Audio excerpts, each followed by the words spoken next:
So I'm talking to Maggie. Maggie, what's your last name?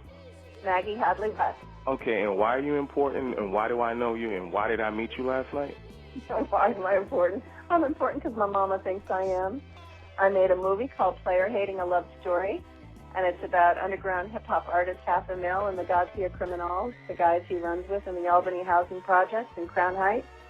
And it's the story of Half and the Boys launching Million, Half's first album, but it's really the story of thug life, the Albany Housing Project, project life in general, and murder and mayhem. Come on out and see my movie, Player Hating. Plod, April 6th through 12th. So basically, you got like 2 days, right? I got 2 days.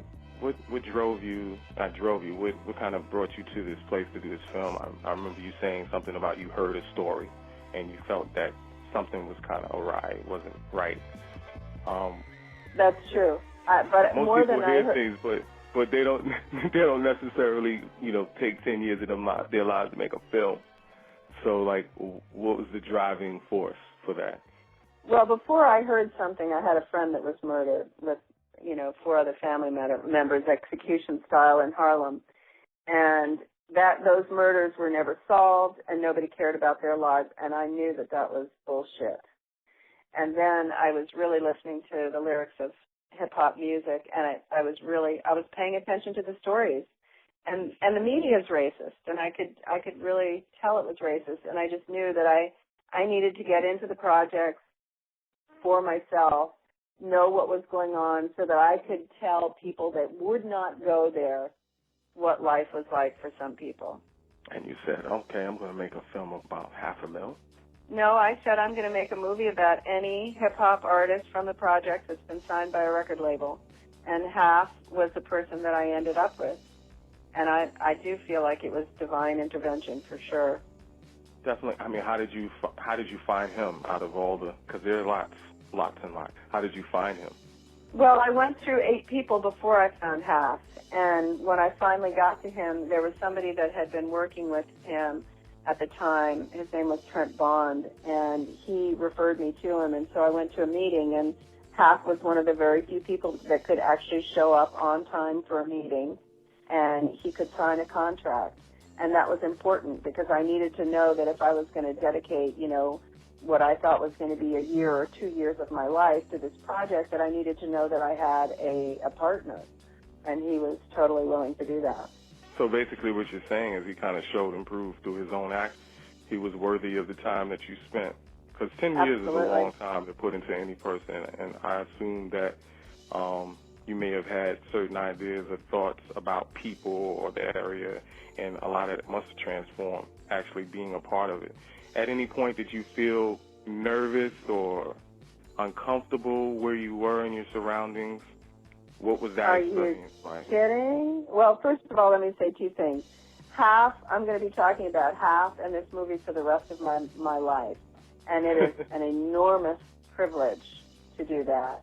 And secondly, being uncomfortable. The first time I called a production meeting, I called it in my apartment in the East Village. I had my production assistant with me and Half, and I thought Trent, his manager at the time, was going to show up, and what ended up happening was Half's entire crew came. So there were probably 18 to 20, predominantly bigger than me, black men, some of whom were carrying guns and eating barbecue in my little apartment. And I can tell you that it was incredibly uncomfortable, but I thought, okay, let's just take a leap of faith and trust that everything is fine, and that nobody is here is going to hurt me, and that we are all advocates for each other, and that's just the way it went. I think it was beautiful, the film. Of course, I have my little criticisms here and there, but overall, it was pretty powerful. And one of the other questions I want to ask you is, now, I watched like one interview, and I know it's kind of got to be a little bit hard. How do you get past the general, dumb questions that they ask you about the film, and how they kind of try to lead the interviews in a certain direction? How do you prepare yourself for that? Because as long as you're going to be doing this film, you're going to continue to get the kind of bias interviewers' depictions of the hood and all this other stuff and asking you really dumb questions? Well, that's funny because the dumb questions I don't have a problem with. Let me answer that differently. What matters to me is that whatever the context is, if I've said it a million times or if I've never said it before, I try to tell the truth.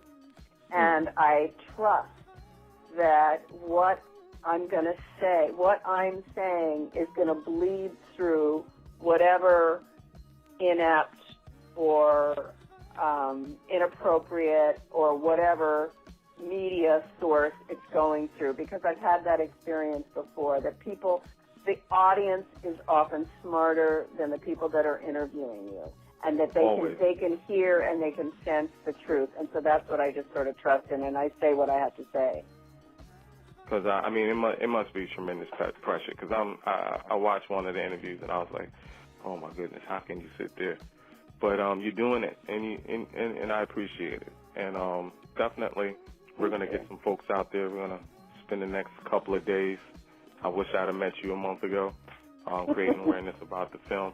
And I wish I'd met you a year ago. But, hey, I'm happy I came out to Medgar Evers last night. Got to see the film, Play Ahead. A love story. It's actually pretty good. I enjoyed it. Thank you. I appreciate it.